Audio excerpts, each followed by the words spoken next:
चलिए, एक चर्चा और चल रही है कि इस बार मोहम्मद शहाबुद्दीन के पुत्र ओसामा साहब रघुनाथपुर विधानसभा क्षेत्र से चुनाव लड़ सकते हैं आरजेडी के टिकट पर। कितनी सच्चाई है इसमें? हम भी सुन रहे हैं, लेकिन उनसे हमने अभी तक इस पर बात नहीं किया है। उन्होंने हमसे कुछ नहीं कहा है कि हमको लड़ना है कि नहीं लड़ना है, लेकिन मीडिया के माध्यम से लोगों के कहने के आधार पर क्या सुने आप कि ओसामा साहब वहाँ से चुनाव लड़ेंगे, इसके अलावा हम उसके आगे कुछ नहीं बता सकते हैं। अच्छा, अगर चुनाव वहाँ से लड़ते हैं रघुनाथपुर विधानसभा क्षेत्र से, तो क्या स्थिति हो सकती है ओसामा साहब की 2025 के चुनाव में? क्योंकि उनके सामने कई चेहरे आ सकते हैं एनडीए से। एक नाम आ रहा है मनोज कुमार सिंह का भी, एक नाम आ रहा है अजय कुमार सिंह का भी, कई नाम है कि जो कि आ सकते हैं, जिसू सिंह का भी नाम है। तो उस परिस्थिति में ओसामा साहब की स्थिति क्या होगी चुनाव में? अब देखिए, रघुनाथपुर में राष्ट्रीय जनता दल या मैडम इंडिपेंडेंट से चुनाव लड़ी, हमेशा वहाँ से जीत हुई है। इस आधार पर हम कहेंगे कि आज के दिन में भी अगर ओसामा साहब चुनाव लड़ेंगे तो कामयाबी मिल जाएगी इंशाल्लाह।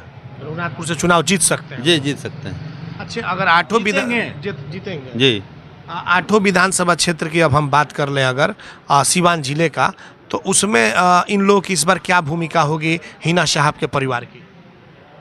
राष्ट्रीय जनता दल के लिए सारा शक्ति लोग लगा देगा। भूमिका क्या बात है? राष्ट्रीय जनता दल के कैंडिडेट को जिताने के लिए जो भी शक्ति होगा, लोग मेहनत लोग करेंगे और जिताएंगे।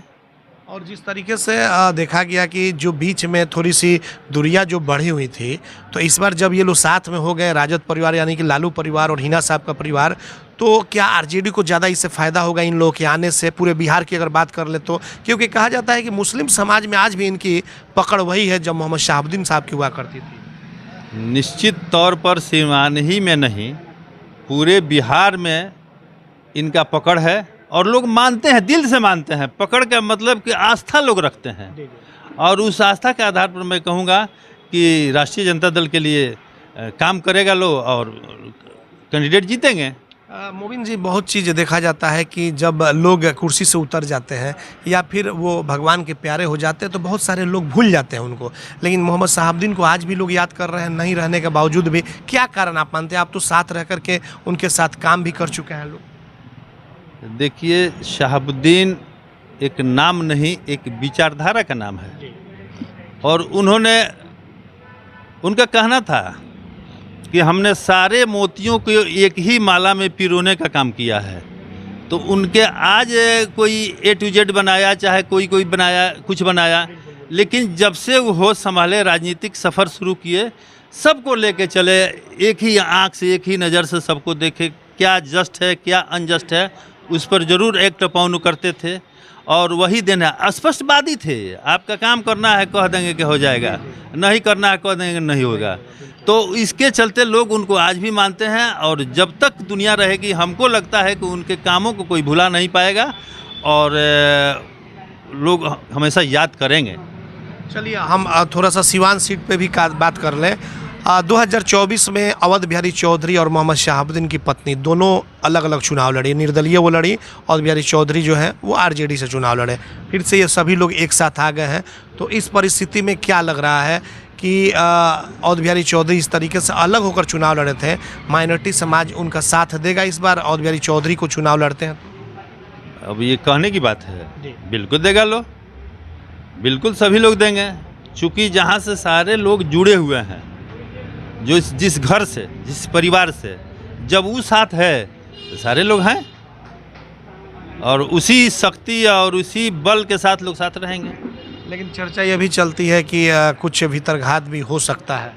अब देखिए, इफ बट वाली जहाँ तक बात कहिएगा तो उसके लिए हम क्या आपसे बताएंगे? इस तरह की तो जो विरोधी लोग हैं इस तरह की बात कहेंगे, दिग्भ्रमित लोग करेगा, तो दिग्भ्रमित करने वाले लोग करेंगे, लेकिन इस तरह की हमारे समझ से इस तरह की कोई बात नहीं होगी जी ना। और ये जो ऑपरेशन सिंदूर का जो मामला है, जिस तरीके से, ये तो कहीं ना कहीं बीजेपी के लोगों के लिए एक बहुत बड़ा मंत्र मिल चुका है। देखिए, अब उस पर पूछ रहे हैं तो वो तो बहुत बड़ी बात हो गई, देश की बात हो गई, तो उस पर ऑपरेशन सिंदूर के बारे में हमको एक लाइन यही कहना है कि जो सुना है कि 9 तारीख से क्या घर घर सिंदूर लोग बांटेंगे, तो उन 28 विधवाओं के लिए दिल के तड़प को उसको तड़पाने का ही काम किया जाएगा। जो सिंदूर बांटा जाएगा तो जो जिनकी सिंदूर धुल गई है उनकी दिल में फिर एक बार जगेगा कि हम विधवा हो गए। तो ये हमारे समझ से ही ठीक नहीं है, ये नहीं होना चाहिए। क्योंकि उनका आत्मा रोएगा तो ज़रूर एनडीए पर और बीजेपी पर पड़ेगा और उनको मुंह की खानी पड़ेगी। यही सिंदूर ले जाएगा। क्या कहेंगे अंत में आप अपने विधानसभा क्षेत्र की जनता से, जो बड़हरिया विधानसभा की क्षेत्र की जनता है? बड़हरिया विधानसभा की जनता से हम यही कहेंगे कि मैं आ रहा हूँ, आप लोग धैर्य रखिए। आपके मान सम्मान के लिए मैं लड़ाई लड़ूंगा और लड़ता रहूंगा। और मैं सबको दिल में रखता हूँ, सबसे प्रेम करता हूँ। आगे जब वक्त आएगा तो फिर उसके पता चल जाएगा कि मैं क्या हूँ बता दूंगा, पता चल जाएगा। चलिए, बहुत बहुत धन्यवाद। बिल्कुल आपने देखा, ये मोबिन साहब थे जो कि एडवोकेट भी हैं, और ये 2010 में, जैसे कि हमने आपको बताया भी था, बड़हरिया विधानसभा क्षेत्र से चुनाव लड़े थे। उस वक्त डब्लू खान को भी टिकट मिला था, जो रघुनाथपुर विधानसभा क्षेत्र हुआ करता था, और उस समय मोहम्मद शहाबुद्दीन जीवित हुआ करते थे। लेकिन 2015 में गठबंधन हो गया, तो वो जो सीट थी वो चली गई गठबंधन के खाते में। जेडीयू से श्याम बहादुर सिंह हो गए, और फिर जो 20 का चुनाव हुआ उसमें बच्चा पांडे को टिकट मिला। लेकिन इस बार पूरी तरीके से एकदम कमर कस के मोबिन साहब तैयारी में लगे हुए हैं, और इनका कहना है कि इस बार तो हर हाल में हम चुनाव लड़ेंगे।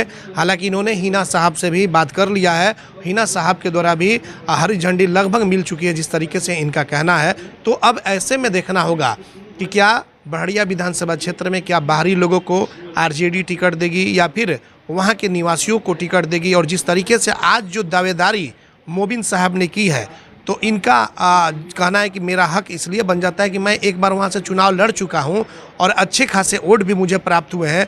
तो अब तो देखना होगा कि एक लोकल है और उस पर पार्टी अब किस पर भरोसा करती है, यह तो खैर आने वाला समय ही बताएगा। लेकिन इनका कहना है कि बड़हरिया की जनता से इन्होंने कहा है कि मैं अब आ चुका हूँ, आपके मान सम्मान के लिए लड़ाई लड़ूंगा। तो अब आने वाले समय में देखना होगा कि पार्टी जो है किस पर भरोसा करके और टिकट देने का काम करती है, और फिर जनता किसे चुनकर सदन में विधायक बनाकर भेजने का काम करती है। तो आने वाला समय ही बताएगा। हमारे साथ प्रभात तिवारी के साथ चंदन कुमार, ATN लाइव, सिवान।